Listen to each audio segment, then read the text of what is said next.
Bueno amigos, regresamos a la segunda parte de esta charla, que hoy que es el overlanding o overland, los pros, los contras, los pormenores que debo, que no debo tener. Recuerda seguirnos en YouTube, en nuestro canal de YouTube. Esta charla quedará montada ahí el día siguiente y Hernando, que ya se está conectando, pues para seguir con la charla. Una de las preguntas que había quedado pendiente es si llevar full inyección o llevar carburador, y un top 10 o top 20 de nuestro gran amigo Wiki para llevar de cosas para llevar en una travesía overlanding. A esta hora de la tarde está con nosotros don Luis Humberto Gordon, que se está conectando. Todavía no tenemos buena comunicación con nuestro compañero Hernando. A que nos envía nuevamente la solicitud. Ya tenemos a José Luis Gil 56 también, que está con nosotros. También a Miguel Aguil, para Toyoteros. Gracias por el apoyo, amigos. Claudio Reus. También a Rolling Road PTY de Panamá. Saludos, amigos, muy amable. Bueno, aquí nos envió nuevamente Hernando la invitación, la solicitud, y pues vamos a darle entrada. Está con nosotros Dequi Brasil, un saludo. Oscar Garzón desde Cineros, Ronald Cochero está uniéndose también a esta transmisión en esta tarde. Desde Santiago de Veraguas nos saluda Carlos Torraza desde Santiago de Veraguas. Ariel Mendoza, saludos hermano Ariel, un placer, mis respetos. Quintero J2115, Autorepuestos D'Angelu también está con nosotros. Juan Manuel J. Manuel 056. Mincho Barraza, nuestro gran seguidor. Oiga, don Ariel desde Europa, qué bueno. Nada, no tenemos conexión todavía con Hernando. Envíanos por favor la solicitud nuevamente. Un saludo a Tierra Guane Santander. En estos días lo estuvimos nombrando bastante con nuestro gran amigo Rafael Gascón. Desde Argentina también nos manda saludos Clever Paoli, Neusir Pakowski, Indomecanic 2018, Giancarlos 98, Luis Rodolfo Mercado Mesa de la ciudad de Corozal. Aquí tenemos nuevamente la solicitud de nuestro amigo Hernando. Entonces, para seguir con esta charla amena, que en muchos casos y a muchos amigos les ha sucedido que han comenzado por el 4x4 y a medida que van avanzando ya llegan al overlanding o overland. No sé si será que se los coge la edad o le toman un gusto diferente a las truchas, que también es otra de las situaciones que por lo general suele suceder. Entonces, Hernando, teníamos una pregunta, si mal no estoy, de JM Santis. Carburador o full inyección, y un top 20 de cosas que deberían llevar así rapidito. Bueno, el tema es carburador o inyección. Yo pienso que lo que tenga el carro original de fábrica. En temas overlanding, para uno mantener la confiabilidad del carro, debe buscar no ponerse a modificar demasiado el motor ni el tren motriz en general. Obviamente hay cosas que pueden ser necesarias para una preparación, digamos, puede ser necesario montar bloqueos en los diferenciales, si uno va a unos sitios muy remotos, con terreno muy quebrado, etc. Puede llegar a ser necesario cambiar las relaciones de los diferenciales, si el carro va muy pesado o el cambio de llantas que se hizo lo amerita. Pero en términos de motor, yo me mantendría alejado de montar inyecciones de esas de hacer inventos raros. Vale la pena ahora destacar, en una ocasión un amigo tenía un vehículo, un automóvil, y me dijo, me están cambiando el vehículo por un campero, quería trochar. Y pues me ahorro el nombre pues para no entrar en circunstancias, pero básicamente el vehículo era modelo 88, las transmisiones eran modelo el vehículo era 85, la frente era modelo 98, las transmisiones eran modelo 88, la de adelante no era igual a la transmisión trasera. Y en una trocha se le dañó el vehículo. Entonces, no, ese es un Toyota o un Jeep o un lo que sea, modelo 85, listo. comienzan a buscar la pieza y busque la pieza y busque la pieza y no daban con la pieza. Cuando ya alguien se metió debajo del vehículo, que comenzó a mirar, mira, es que esta transmisión no es igual a esta sí es la 85, pero ¿qué transmisión es esta? No, esta es 2004. Ah, ya, entonces hay que ir por el 2004 de ese año, pues para poder solucionar el problema en ese entonces. Entonces yo no me imagino en un vehículo estilo bandeja paisa que trae un poquito de todo, ¿cierto? Uno parado, como dices tú, en el Salar de Uyuni, sin saber ni siquiera si la transmisión delantera es la del vehículo o era un vehículo que estaba tirado, que ya no tenía ni siquiera la marca y sirvió y se la pusieron a esto. Entonces eso es bastante relevante al momento de hacer el viaje. Definitivamente, sí. Entonces, yo pienso que eso es muy importante, no ponerse a hacer esas modificaciones tan extremas y con piezas que además son especiales, porque de pronto en un caso donde uno sea muy versado en el tema mecánico y tenga muy claro que esta transmisión es de este carro y de esta otra, uno por lo menos se puede defender porque conoce bien qué es lo que necesita. Pero por lo general la mayoría de las personas que viajan y tal no tienen de pronto ese conocimiento mecánico a la minucia suficiente para resolver ese tipo de situación. Y encima de eso, si nos ponemos a hacer cosas que además son especiales, por ejemplo, yo le puse al patrón mío, tiene un sistema de inyección Holley. Obviamente era un carro original de carburador y tal, pero yo sé que si yo me varo en ese carro allá mismo en el Salar de Uyuni, allá mismo me toca enterrarlo en el salar y que se oxide, porque no voy a conseguir las piezas necesarias para reparar ese carro allá en esas condiciones.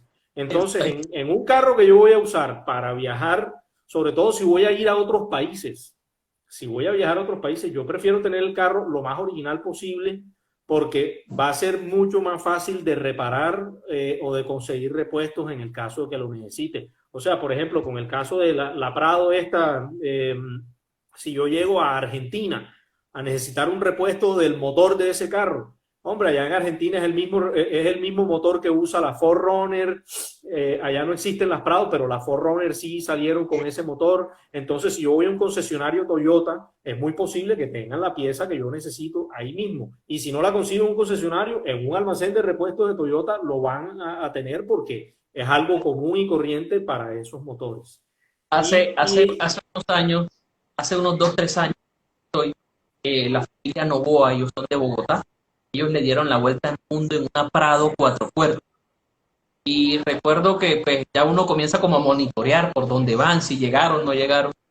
Y en Rusia, no sé exactamente qué lugar de Rusia, la Prado, la transmisión atrás, dio la mano. Obviamente, si la familia Novoa hubiera llevado en ese entonces una Prado con transmisión de no sé qué para no sé cuál, pues no le hubiera sido tan fácil. Creo que un periodo de 3 o 4 días les atrasó el viaje, pero realmente pudieron conseguir la pieza nueva, pues, porque a diferencia de Colombia, en las otras partes del mundo, y como le decía Ricardo Soler cuando fue al Dakar en África con Jaramillo, Fernando Jaramillo le decía en África tuvieron una situación que el viernes lo vamos a tener y se la van a contar, y los africanos se quedaron extasiados cuando ellos se bajaron del vehículo a arreglar el vehículo con masilla epoxi. Y ellos vieron que se bajaron los pilotos, desarmaron, desmontaron el radiador, lo curaron y lo subieron y todo el mundo se quedaba y ellos decían, we don't fix, we buy. O sea, ellos no compran, ellos no arreglan, ellos compran. Entonces cuando yo creo que fue Ricardo Soler, le dijo, we don't buy, we fix. O sea, nosotros no compramos, nosotros arreglamos. Y obviamente en otras partes del mundo pues va a tocar necesariamente conseguir piezas nuevas que da una mejor garantía, obvio, pero piezas nuevas y es lo que tú puedes lograr cuando tú sabes exactamente qué llevas en tu vehículo o qué va con tu vehículo. En el caso particular, un Toyota que yo tuve, yo le veía el daño y yo decía, listo, este carro me va a dejar varado en 2 meses. Entonces ya en el disco duro ya yo alojaba esa falla, ya yo la alojaba aquí y ya yo sabía que si fallaba por eso, era eso. Y si le descubría de pronto otra falla por allá, yo decía, listo, si no falla por aquí, falla por allá. Entonces ya iba uno teniendo como una gama de opciones de este lado, donde uno decía, listo, me varé, lo que pasó fue exactamente esto, y precisamente tú ibas directamente a ese punto a solucionar. Claro, no, definitivamente. Y en este tema de ya para viajes más largos, aquí estoy viendo un comentario de Quique González que dice, siempre viajar con los filtros. Eh, Complemento eso que me parece una muy buena idea y de hecho una de las cosas que yo tengo en mi kit de herramientas y repuestos para la camioneta en el viaje es uno de cada uno de los filtros que necesita la camioneta, uno de aceite, uno de combustible y todo, y que solamente lo voy a usar en el momento en que necesito un filtro y localmente no lo consiga, para siempre mantener el inventario de eso ahí. Pero adicionalmente, eso que tú comentabas de que tú ya veías a tu carro y sabías dónde te iba a fallar y más o menos en cuánto tiempo te iba a dejar tirado, eso lo puede hacer uno aquí en la ciudad. Claro. Eso mismo para aplicarlo al tema de los viajes, yo No lo aplica, veía no aplica. de una forma, digamos, un poco de más de tomar acción inmediata. Cuando uno sabe que va a llegar a unos sitios remotos donde puedes o no conseguir los repuestos, donde existe esa incertidumbre, yo pienso que lo mejor es reemplazar sí o sí antes de salir. Y uno de los procesos que yo viví con la camioneta para prepararla para este viaje fue precisamente eso. Yo revisé todos los componentes de la suspensión, todos los componentes mecánicos del tren motriz, muchas cosas del motor y todo eso.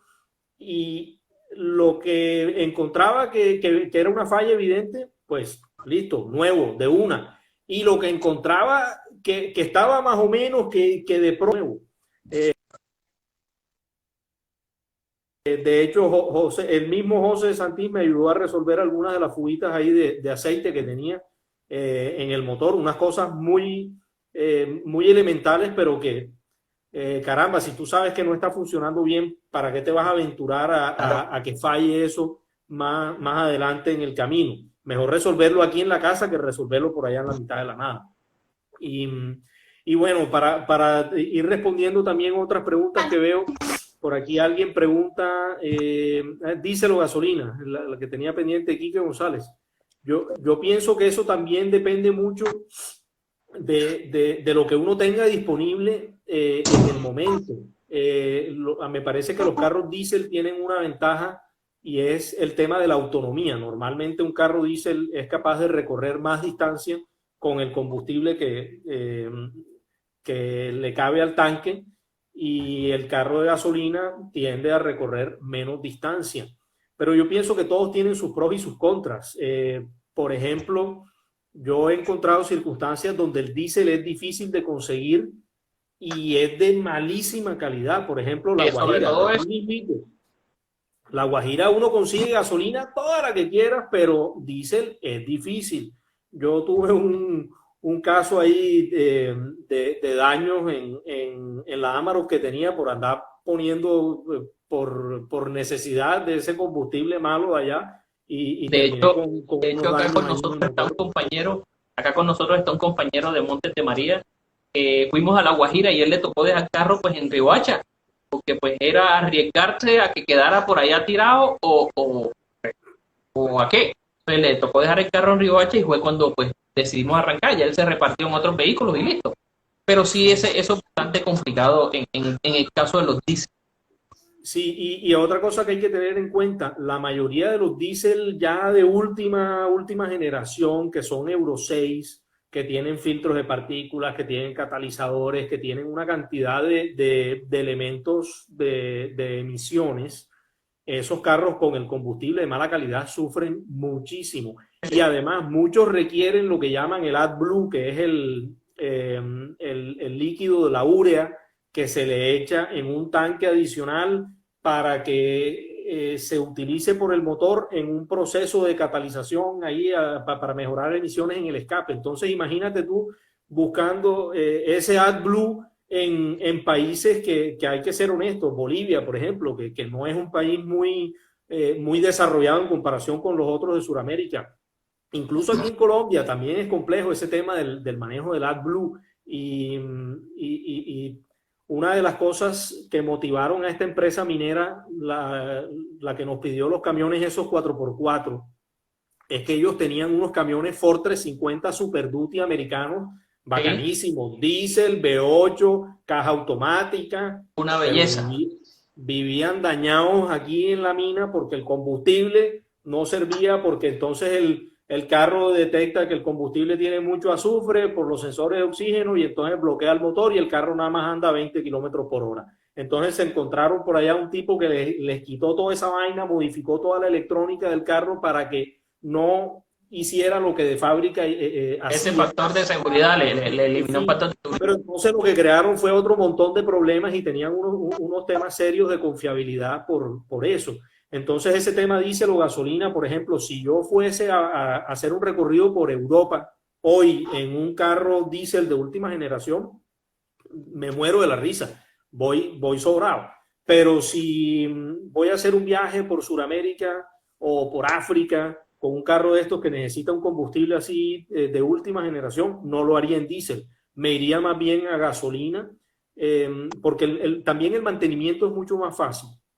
Entonces ahí yo pienso que cada uno tiene sus ventajas y si yo tengo un carro de gasolina hoy, me sale más barato usar ese carro para un viaje, así la gasolina sea más costosa, que salir de ese carro y salir a buscar otro que sea diésel, que me va a costar una plata, que, en fin, o sea, no tiene ningún sentido. Yo preferiría en ese caso usar lo que tengo.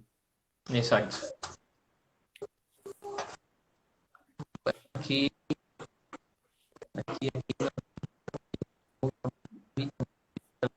Bueno. De momento no. El tema que tenía aquí en línea, en cuanto a la preparación de los vehículos Overland, es el tema de la suspensión. Ese es otro tema que a mí me llama mucho la atención aquí en Colombia. Todo el mundo quiere tener amortiguadores Fox, amortiguadores King, todo el mundo, y me llegan muchos correos y mensajes de gente que cotízame con reserva remota y ajustable y no sé qué. Y, hombre, realmente eso tiene una aplicación en el mundo del 4x4 y yo pienso que no es el overlanding ni las travesías familiares, etcétera, lo que estamos hablando hoy. ¿Por qué creo que no lo es? Primero que todo, ese tipo de amortiguadores son bastante costosos. Son unos amortiguadores, o sea, la última vez que traje un juego de esos de King completo para un carro, si no me falla la memoria, el kit estaba como en 15 millones de pesos. Entonces, es supremamente costoso. Segundo, volvemos al tema de la complejidad. ¿Quién te ayuda a resolver un problema con un amortiguador de esos? ¿O dónde consigues un amortiguador de reemplazo? Por allá en la nada. Es muy difícil, no lo vas a conseguir. Y tercero, pienso que no se necesitan, porque es que una de las cosas chéveres de hacer este tipo de viajes es conocer. Si tú estás montando una suspensión King de esas o Fox, es porque vas a ir a todas en un desierto. Y yo creo que no es la idea de este tipo de viajes. Uno al contrario, quiere ir tranquilo, calmado y tal. Lo que sí es importante es tener una suspensión que sea capaz de mantener el carro con unas condiciones de manejo dóciles, muy similares al comportamiento del carro original y considerar todos esos accesorios y la carga que uno le va a poner al carro para que la suspensión sea capaz de cargarla. Porque muchas veces, yo creo que en algún momento alguien en las charlas anteriores nos preguntó y una de las cosas que yo veo mucho es que la gente pone suspensiones como por poner suspensiones, no realmente analizan qué es lo que va a tener el carro encima de peso permanente y escoger los resortes o las ballestas adecuadas para cargar ese peso y luego los amortiguadores para complementar todo el sistema. Normalmente las suspensiones que uno usa para un carro así de viajes overland es de 2 pulgadas, 5 centímetros. eso es más que suficiente. Irse más allá, como ya lo saben las personas que han tenido varios carros y que han montado suspensiones, implica empezar a corregir otro montón de cosas. Si uno se pasa de las 2 pulgadas, entonces ya no te toca la suspensión, sino que también tienes que corregir la dirección. Y también entonces tienes que empezar a corregir los muñequitos de las estabilizadoras porque ya no funcionan bien o se comen los bujes prematuramente, etcétera. Y entonces en un carro de estos, yo pienso que uno lo que tiene que tener, como decíamos al principio, es confiabilidad. Y una buena suspensión de una buena marca le puede ofrecer a uno los resortes con las capacidades de carga adecuadas para una preparación y unos buenos amortiguadores que aguanten el terreno destapado, la escalerilla y todo eso, pero que cuando estemos en carretera o incluso fuera de carretera podamos hacer una maniobra de sacarle el quite a un animal del camino sin que corramos el riesgo de voltear el carro. O que podamos hacer una frenada de emergencia y el carro nos responda y no terminemos accidentándonos. Entonces yo creo que es importante eso y de verdad que tampoco es otro punto como para ahorrar plata. Hay gente que no, que es que yo lo hice con galletas y me costó poquito. Sí, claro, pero resulta que dejaste los mismos resortes originales y los resortes originales no son capaces de cargar la defensa con el winche que tienes ahora y la parrilla de techo con la carga de la carpa o de algún otro accesorio, en fin. Entonces el carro no se va a comportar bien. Entonces ese tema de la suspensión hay que buscar algo de buena calidad de un fabricante reconocido y nada de extremos de 3, 4, 5, 6 pulgadas. Sí. Aquí nos pregunta Micho Barraza, o más bien que pregunta, yo te pediría la opinión. Winche y remolque en el overlanding. Bueno, el winche, yo pienso que también hay que volver a el para qué. Por ejemplo, hace unos años hay un señor de aquí de Barranquilla, amigo de mi padre, que él quiso hacer ese viaje a Ushuaia, fue su sueño de toda la vida. El hombre se compró una Subaru Outback nueva de concesionario. Yo le ayudé a prepararla con algunas cosas que básicamente fueron unas pecheras de protección para proteger el cárter y algunas cosas abajo que estaban expuestas, unas buenas llantas, una batería mejor y un sistemita atrás para cargar su equipaje bien amarradito y todo. El hombre se fue desde Barranquilla a Punta Gallinas, de Punta Gallinas a Ushuaia en ese carro. Iba cambiando de copiloto entre los hijos, los sobrinos, en fin, cada uno se le pegaba una parte del paseo y lo hizo fantástico y no tuvo necesidad ni de winche ni de un carro tampoco súper capaz, el Super 4x4, era una Subaru Outback. Entonces, ese tema de winche depende mucho del terreno para donde uno va. Ahora, si yo tengo un carro con winche hoy, pues así tal cual me lo llevo. Ya lo tengo ahí, no se lo voy a quitar. Ya no tiene caso. Pero si, por ejemplo, el debate es que voy a hacer un viaje de 3 meses por Sudamérica, ¿qué es más necesario? ¿El winche o, por ejemplo, una nevera que me puede brindar la capacidad de llevar comida chévere para comer bien durante el viaje? Yo en mi caso particular, por ejemplo, preferí poner la nevera y no ponerle winche a la camioneta, porque considero que el winche no va a ser absolutamente necesario, en cambio que la nevera sí, para no poder comer bien y llevar ahí una buena cantidad una reserva al menos entre tramos, ¿ya? Por aquí nos pregunta Luis Humberto Gordon de Pereira, ¿qué opinión te merece los carros casas y los furgones en el caso de Overland? No, todo eso tiene su lugar. Hay que sopesar si eso es lo que uno necesita, si es lo que uno quiere para su viaje. Lo mismo que el tráiler que preguntaron ahorita, que no alcanzamos a responder. Sí. El carro casa te va a permitir hacer un viaje espectacular. Vas a vivir adentro de una cabina que puede ser mucho más cómoda que, por ejemplo, si hago el viaje en una carpa de techo. O sea, en la carpa de techo vas a ir cómodo, pero finalmente lo único que te protege de los elementos es una tela. En un camper vas a tener una cabina y tal, mucho más protegido. Pero seguramente ese camper no te va a permitir llegar a sitios donde sí puedes llegar en un carro que sea más ágil, más liviano, etc. Entonces yo creo que como todo hay que balancear lo que uno quiere con el vehículo que uno escoge para hacer el viaje. Lo De mismo el hecho, tráiler. A mí dale. no, me parece que el tráiler es una excelente opción. Le da a uno muy buena capacidad de llevar cosas y de tener, de pronto, hay gente que le gusta tener como la idea de que el carro se mantiene más o menos sin mucha modificación, pero si le engancho el tráiler me voy para donde sea. Sí, pero también hay que tener en cuenta que el tráiler, pues, es algo que le va a restar agilidad al vehículo, es algo que te va a incrementar el consumo de combustible. eh, entonces, ajá, sí es algo que tú estás dispuesto a hacer, o sea, te vas a ir a meter en una trocha difícil, de un terreno muy quebrado, con ese tráiler allá atrás, tratando de aguantarte en cada obstáculo. Ajá, si quieres vivir con eso, perfecto, es una opción.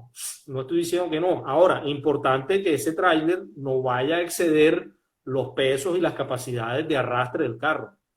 Pues porque también ahí se generan los problemas que ya hablamos. Si nos vamos a poner a jalar con un Prado Sumo, digamos, un tráiler de 1,5 toneladas por todo Sudamérica, el transfer si saliste de Barranquilla te va a fallar en Ciénaga. No, no, porque seguramente el carro no va a ser capaz de llevar todo ese peso. Entonces, si se hace respetando las capacidades de carga y todo, sí es una muy buena opción.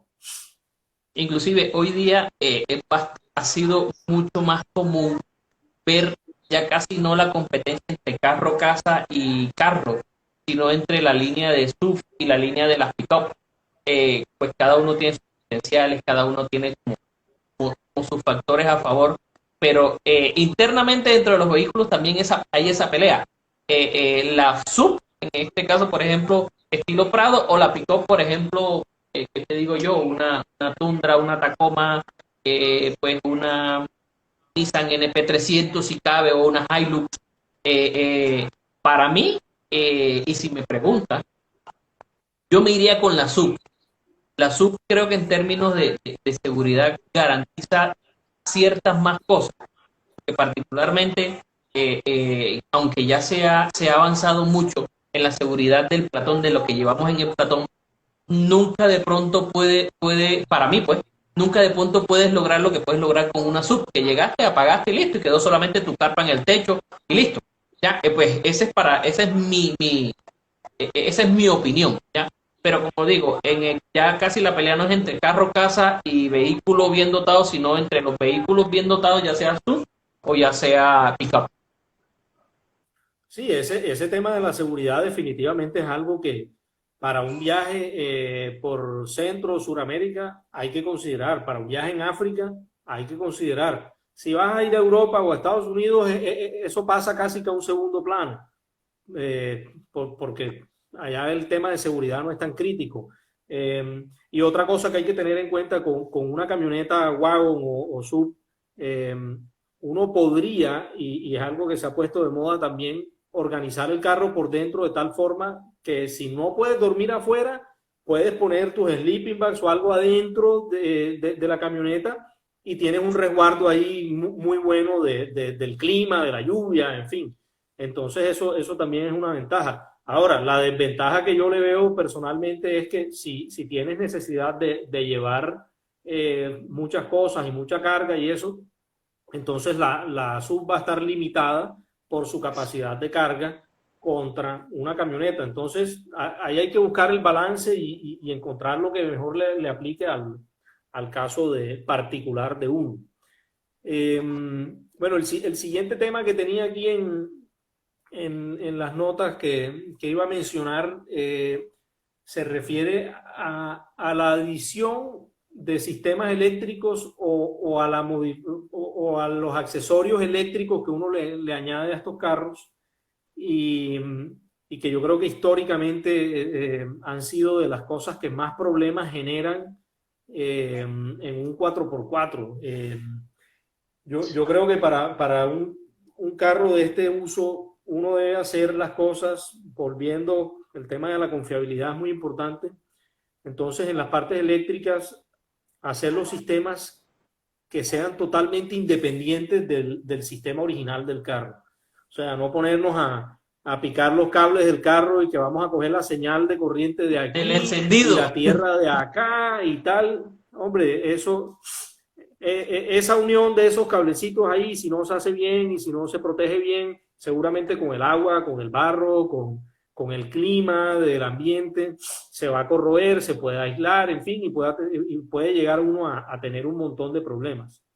Y es un tema muy crítico en estos carros porque normalmente uno, como tiene que vivir del carro o alrededor del carro, se hace necesario tener un sistema eléctrico original del carro, que es el que te da el encendido del motor y todo el funcionamiento de eso, y el otro sistema que te mueve las cosas que tú necesitas cuando el carro no está andando.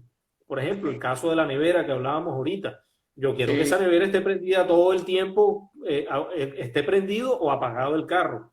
Yo quiero poder llegar a un sitio, un campamento, y prender unas luces alrededor del carro, pues para poder de pronto preparar una comida o para ayudarme a preparar ahí la carpa, en fin, ese tipo de cosas son necesarias y es importante tenerlas, y siempre es importante tener eso separado del sistema original del carro. Hay muchísimos accesorios o muchísimos productos que se pueden usar para hacer esa preparación, pero yo creo que lo importante es que quien haga el diseño o la instalación de todas esas cosas eléctricas realmente sepa lo que esté haciendo. A mí me sorprende la cantidad de cables que encuentra uno, por ejemplo, pasados así por encima del motor.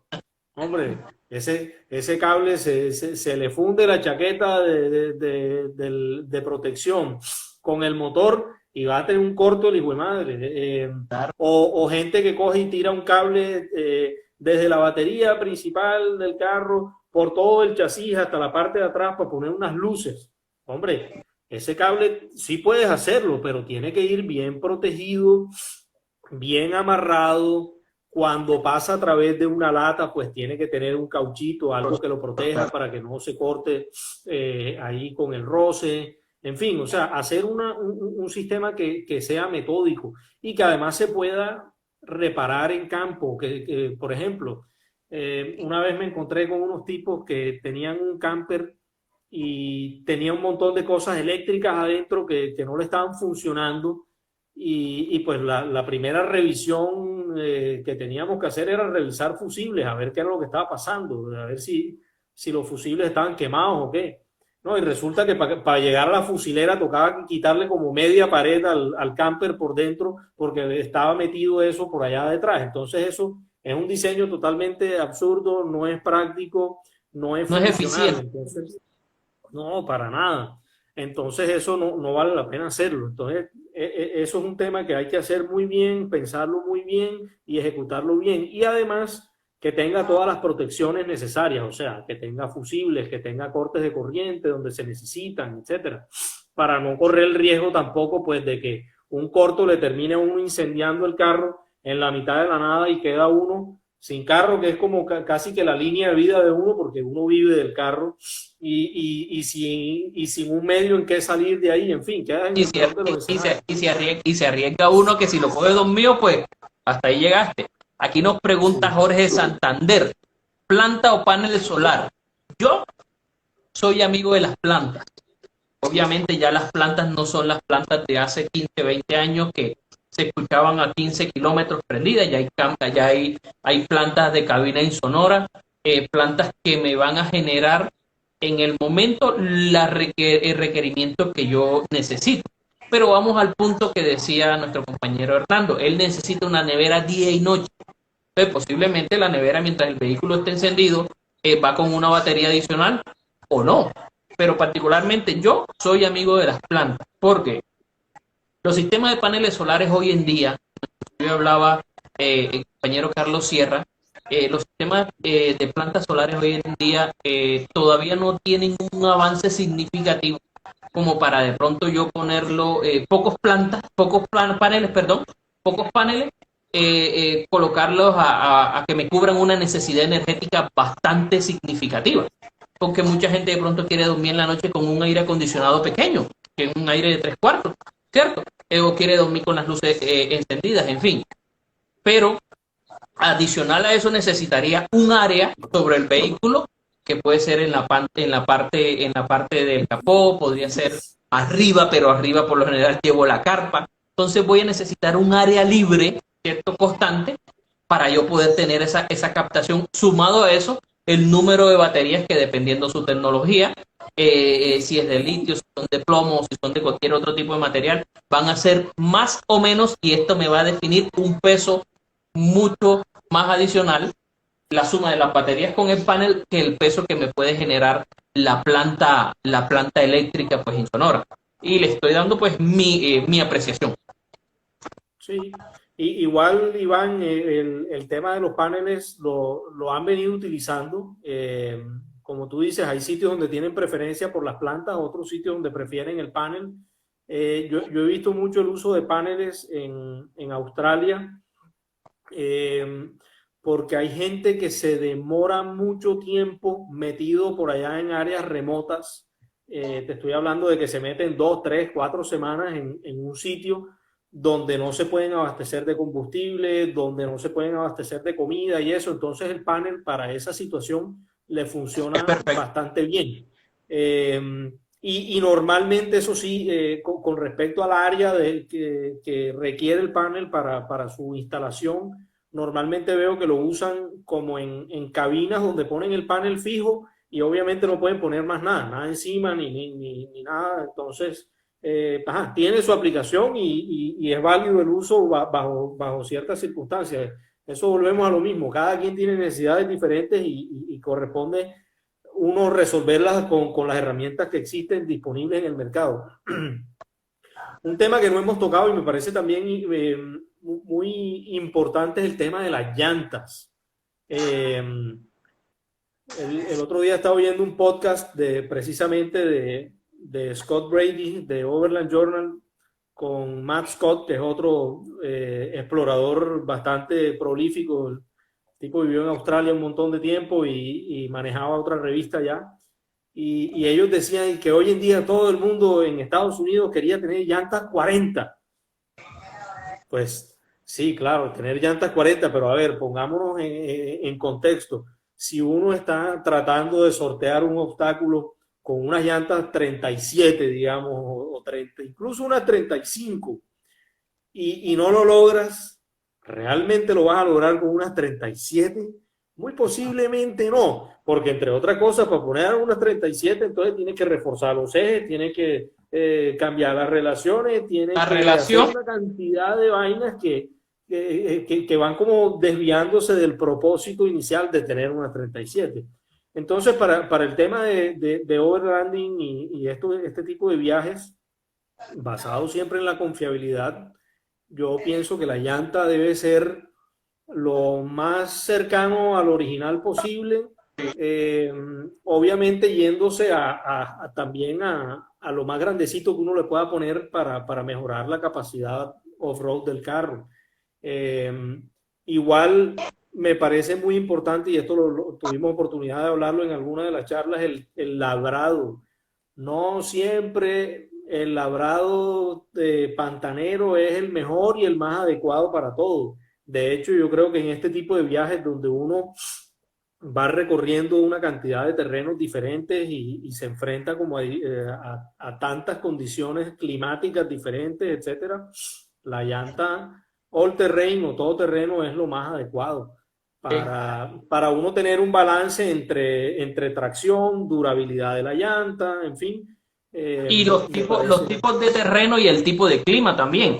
Obviamente no climas tan extremos como nieve y clima seco, sino pues lluvia y seco más bien, pues. Exacto, sí, definitivamente.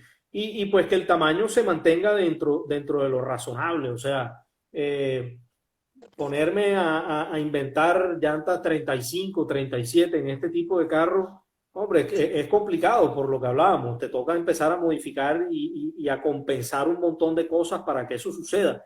Y hay otro factor importante ahí también. si tú te quedas sin una llanta, digamos que te falló una llanta porque la rompiste por cualquier motivo y tienes la necesidad de ir a comprar una llanta nueva en un sitio remoto, posiblemente no vas a encontrar la 37 ni la 36 ni la 35 ni nada de esas cosas que a nosotros hoy en día nos pueden parecer normales, pero allá monte adentro eso es exótico completamente. Entonces es mejor tener unos tamaños que sean más adecuados más y estándar, comerciales, más que sean lógicos, comerciales. que sean más comerciales, exacto. Y siempre yo creo que es importante también tener en cuenta la calidad de la llanta. Poner unas llantas buenas, hombre. Si vamos a hacer un recorrido donde le vamos a meter 30.000, 40.000 kilómetros a un carro, o incluso si vamos a hacer un recorrido aquí en Colombia, en los llanos, o sea, si yo me quiero ir mañana a Puerto Carreño y regresar, esa vaina para mí desde Barranquilla es un viaje como de 6.000 o 7.000 kilómetros. Entonces, si yo voy a hacer un recorrido tan largo, yo prefiero tener o pagar un poquito más por una llanta de muy buena calidad, una llanta reconocida que yo sé que va a tener un buen desempeño contra una llanta que de pronto es barata, pero puede fallarme por allá. Y el tema de las llantas uno las daña. El año pasado que yo venía, precisamente en esta misma época, venía de Orocue hacia Yopal, venía totalmente solo, mi esposa me había acompañado a la mitad de la travesía de Colombia, la otra mitad la hice yo solo, entonces venía solo en el carro y solo sin ningún compañero más. Eso es una vía más o menos transitada, hay bastante carro que transita por ahí, pero bueno, finalmente iba solo, no conocía esa zona, primera vez que me metía por allá.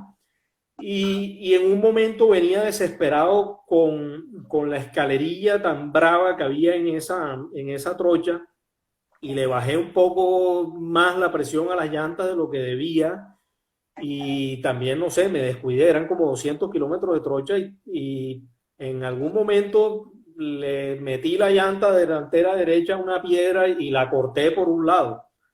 Y Claro. esas son las cosas que yo cometí un error, no he debido bajar tanto la presión ni desesperarme, también seguramente iba más rápido de lo que debía, en fin, pero son las cosas que pasan.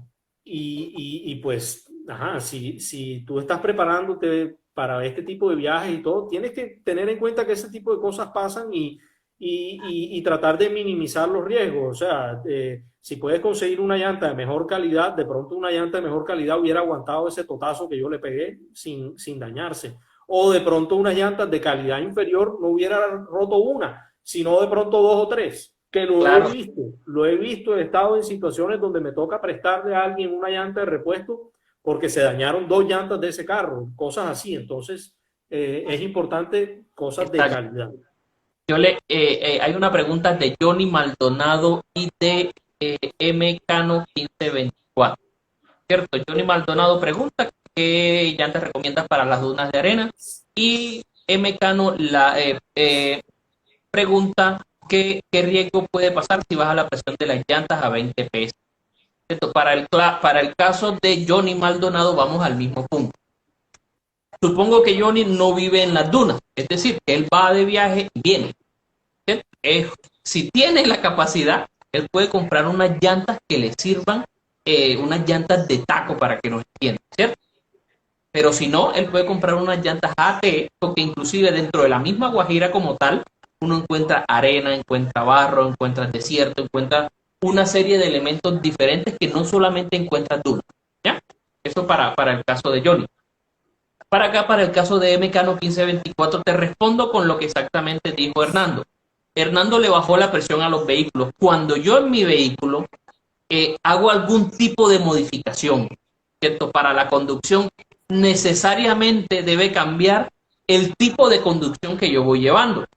Por ejemplo, el bajar la presión es algo muy común que se hace en trocha, pero obviamente me debe cambiar el tipo de conducción, me cambia la velocidad, me cambia los cambios, me cambia el grado de concentración que llevo yo sobre la vía. Mira lo que le pasó al compañero Hernando.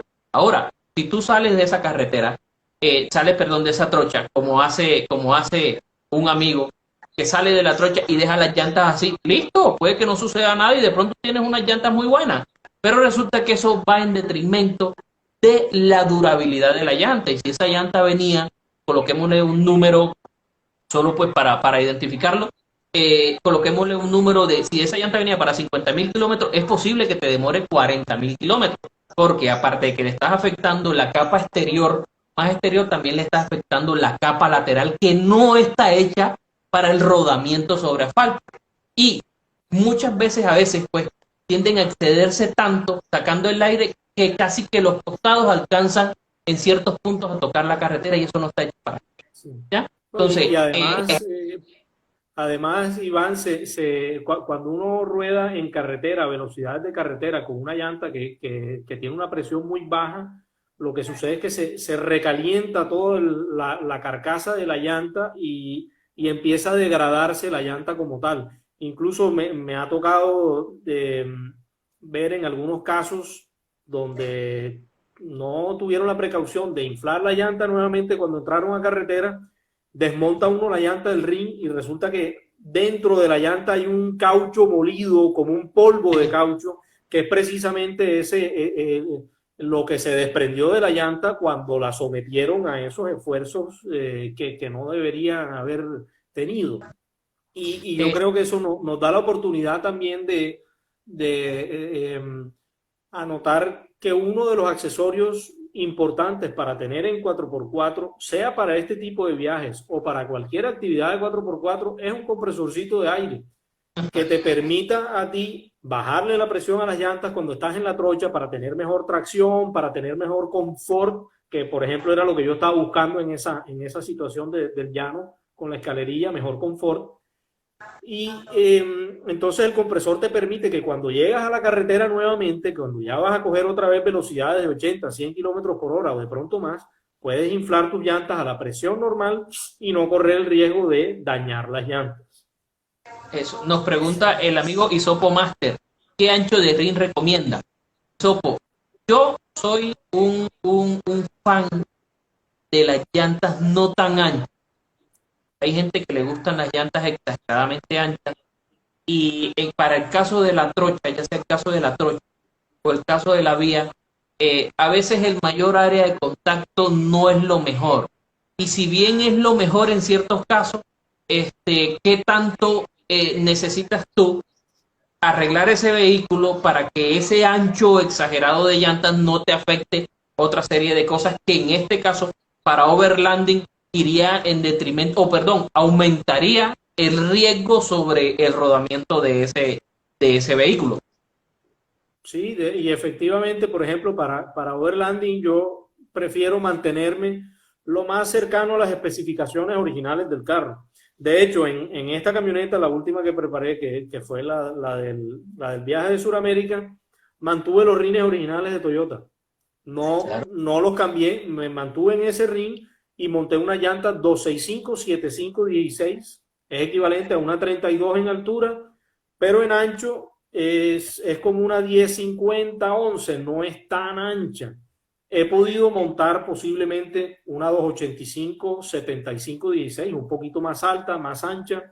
Seguramente iba a tener mejor desempeño off-road posible, pero también estaba tratando de buscar un balance entre una llanta comercial, una llanta que no fuera tan grande, que no me afectara tanto el consumo de combustible y que no me afectara tanto el frenado del carro, que no me tocara compensar relaciones ni nada de esas cosas. Entonces, el ancho del ring también yo creo que hay que mirarlo mucho por el tema del offset del ring.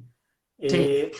A mí personalmente no me gusta cuando el ring queda demasiado afuera de donde debería estar originalmente, porque entre más afuera tú te vayas, mayores son los esfuerzos que se transmiten a través de la llanta hacia los rodamientos, hacia la dirección, hacia las rótulas, en el caso de los carros de suspensión independiente, en fin.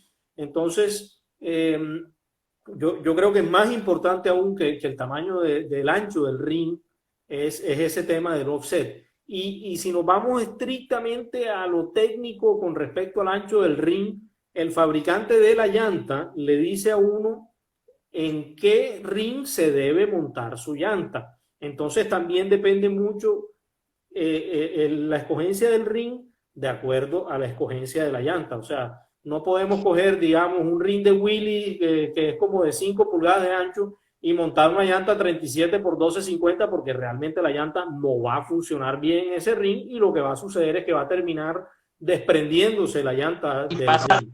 Y pasa que es muy común que ves el vehículo y la llanta Sí, se así la ve es. Y, con los y, cachetes y, y afuera. pasa, y pasa también al revés. Hay gente que pone un ring como de 12 pulgadas de ancho con una Sí, llanta que entonces se ve así como cónica. sí. Entonces, uno debe escoger siempre el ring en función de la llanta y cuidar eso del offset, de no irse muy al extremo hacia afuera, porque eso podría generar estrés adicional ahí en el tren. Nuevamente con Johnny Maldonado y Bichaerer. ¿Hasta cuánto se puede bajar la presión sin riesgo? Todo depende del tipo de ring, del tipo de llanta que estés usando, de el tipo de carretera o de situación de la vía. Pues coloco el ejemplo, me gusta hablar mucho con ejemplos. Hay un amigo que tenía un vehículo, unas llantas excelentes, RIN 41, unos rines espectaculares, pero resulta que entramos a una trocha y él le bajó a 20. Le bajó a 20 libras. En el primer paso se salió la llanta de ese ring y ay madre santa, ¿cómo hacemos nosotros? Ni Para volver a siquiera meter eso en la trocha. al estilo de la convección de oxígeno, ni siquiera.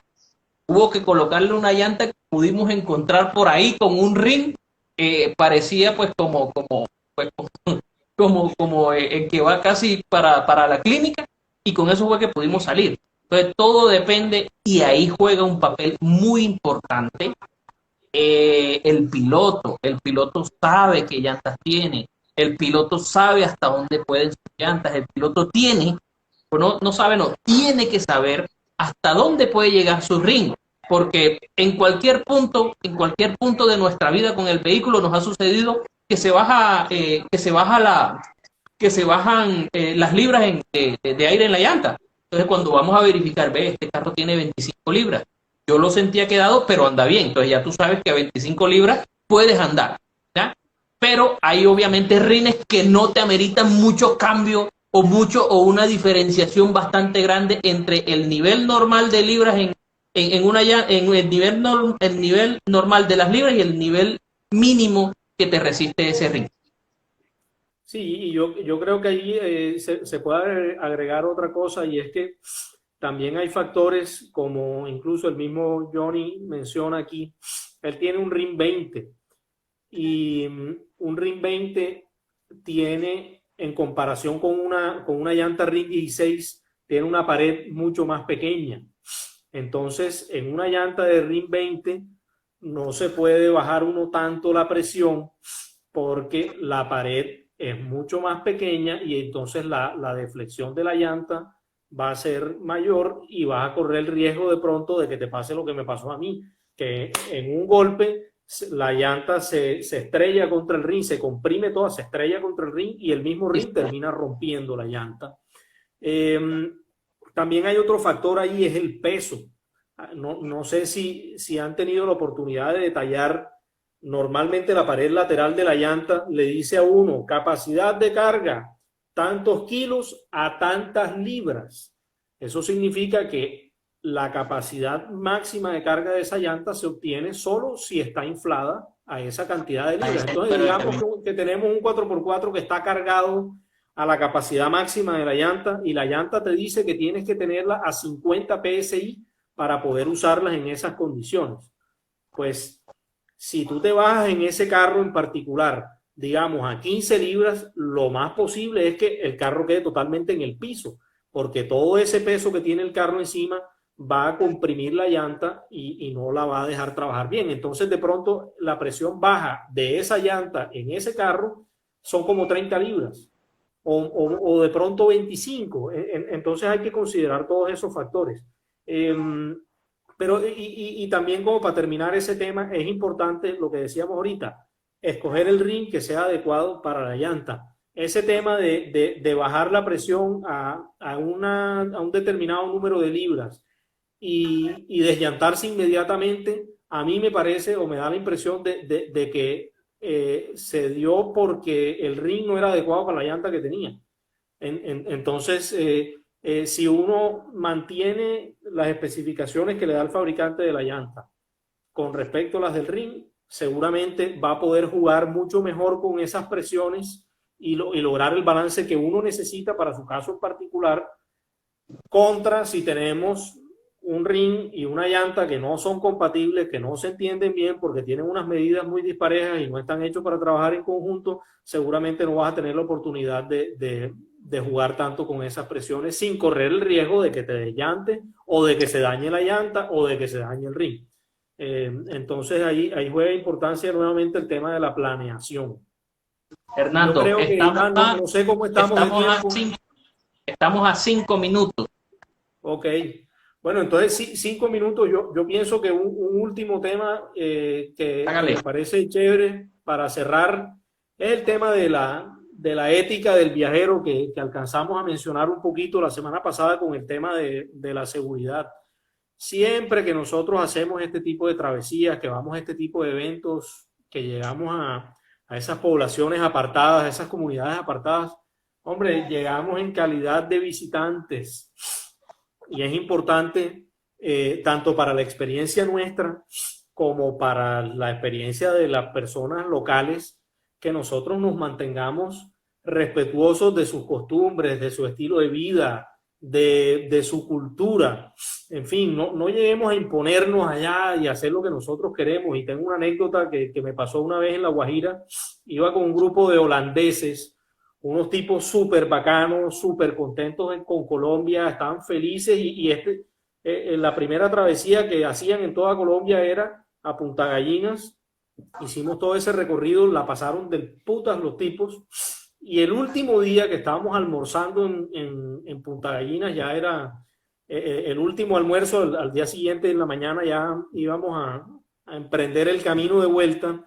Ese último almuerzo llegaron unos tipos en unos carritos Can-Am y Polaris y todo eso, en una borrachera absurda, primero que todo, y cada carrito de esos que los parquearon todos alrededor del restaurante ahí tal, del hostal donde estábamos, con música a todo volumen, cada uno con una música diferente, y llegaron con un escándalo y con unas cosas que los holandeses quedaron tristes a partir de ahí. Y pues obviamente la gente de la ranchería ahí, estábamos donde Luzmila allá en Punta Gallinas. Es famosa. Luzmila, que es el mejor sitio para llegar allá. Pues también sí, estaban molestos y estaban incómodos porque pues parte de sus huéspedes estaban incómodos, unos se fueron por allá, en fin. Entonces se generó un ambiente bastante maluco ahí por gente que llegó a imponer lo de ellos sin tener en cuenta, hombre, que había otras personas ahí y que además eso puede rayar con la cultura local de la gente. Entonces yo creo que siempre es importante para enriquecer la experiencia de uno y la de los otros, de ser muy respetuoso con los sitios y con la gente donde uno llega. A la tierra que fueres, haz lo que vieres. Exactamente. Bueno, amigos, este fue Hernando Gutiérrez de Piñeres con nosotros. Hoy estamos hablando del overlanding, de vehículos posibles, de alternativas posibles, de situaciones posibles que se deben prever antes del viaje o inclusive en situaciones de viaje que se presentan en este tipo de actividades al aire libre. Hernando tiene un documento el cual está dispuesto a compartir. El correo de él es hpineres@iguana.com.co. Pueden escribirle o solicitarlo. Yo lo estaré pasando también a los grupos de WhatsApp. Es importante pues que comenten, comenten en nuestro canal de YouTube, porque eso nos enriquece, eso permite que le podamos traer temas excelentes cada semana. En este caso vamos con Hernando a tratar de institucionalizar el día lunes como un día, más que un día un día de experiencia, un día didáctico. Eso es lo que hemos tratado de traer semana a semana, de que aprendan algo nuevo, como nos dice nuestro compañero Santander Gamarra. Importante que nos sigan en nuestro canal de YouTube, que aparecemos como Sabanero Off-Road, y que comenten, que opinen, qué temas prefieren, qué temas les gustan, qué temas quieren que les traigamos aquí a nosotros. Hernando, muchas gracias por estar con nosotros en esta tarde. ¿Tienes algo que decir? No, pues agradecerte nuevamente por la invitación y a todas las personas que participaron, pues por haber estado aquí durante este tiempo escuchándonos y todas las preguntas que tengan, estamos dispuestos a responder. Cualquier inquietud, duda, en fin, estamos abiertos a compartir toda la información que tenemos. Ok, bueno, muchas gracias, Hernando. Que tenga buena noche. Bueno, igualmente, buenas noches para todos.